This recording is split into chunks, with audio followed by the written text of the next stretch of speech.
Hi guys, it's Currie here, and we are back for part 2 of Messages My Mother Missed in our Healing the Inner Child series. And listen, after the last video, maybe you're feeling some vulnerability, maybe you feel uncomfortable. You may have remembered some things that happened in your childhood that you had tucked away in your emotional lockbox, and those things are starting to come back to your memory. But listen, always remember, this just isn't information for you to store. It's actually to help you to work on these things. I always say in my sessions that wishing won't make it so. So that means that wishing that it never happened won't make it go away. Wishing that you didn't have to deal with these feelings won't make the feelings go away. Wishing won't make it so. You actually have to do the work. So whether that's contacting someone in your mental health profession that's near to you, or even reaching out to me. I've enjoyed the conversations that I've had with people because of this video since last week. So here we are, part 2 for Messages That My Mother Missed.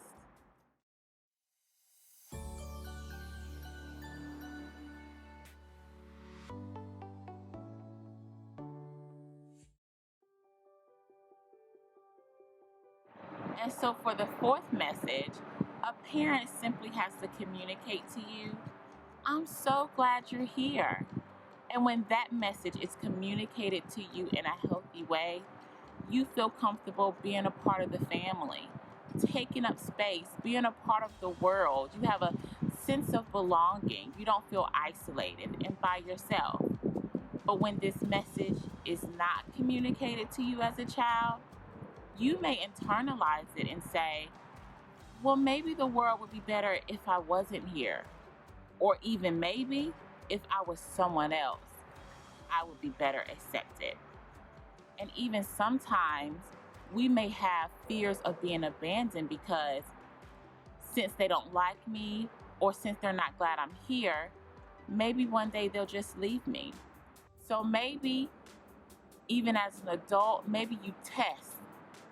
You put out feelers to see if people will leave you or not. You give out little information or take them through little obstacle courses to see how much a person can take before they actually abandon you, because that will help you identify if you can trust them and allow them into your personal space. Parent, I see you. And for us as children, being seen is equivalent to being known. So if you see me and you know me, then when I have needs, you know how to effectively and adequately meet my needs. I don't feel like a stranger to you. I don't feel like you're mishandling me as a child when you communicate to me that you see me. But as an adult, if my parent didn't communicate that they saw me, I never really got my needs met. Maybe my parent tried, but they always ended up in the wrong place or doing the wrong thing. So the need that I actually needed met was never really met. And I feel invisible, I feel inadequate, I feel like they don't care. And it sent the message to me that I'm ultimately unimportant. And our final message for today, it simply says, "Child, you are special to me." And when a parent effectively communicates this message, the child feels like they're special, they're cherished. Their loudness, their boisterousness, how quirky they are, how excited they are, how hyperactive they are, how zealous they are, how bold they are, their parent enjoys these characteristics about them.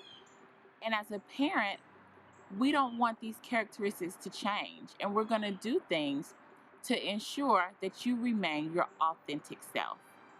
But sometimes when this message isn't effectively communicated, as adults, we may feel like there's nothing special about us.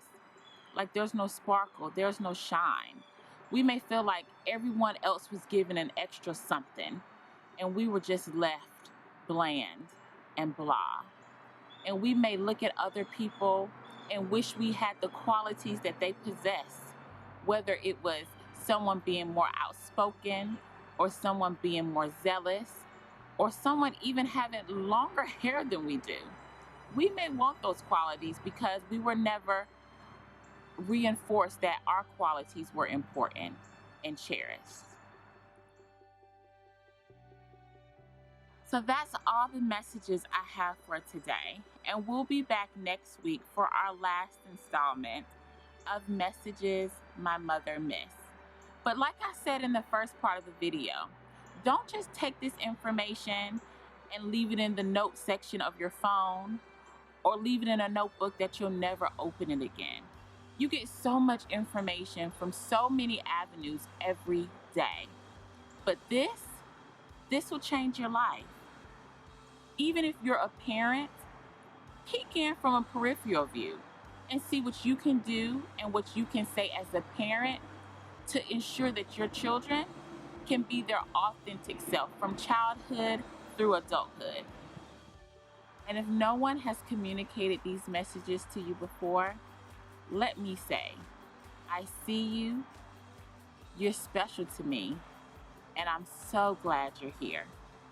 I'll see you next week for our last installment of Messages My Mother Missed.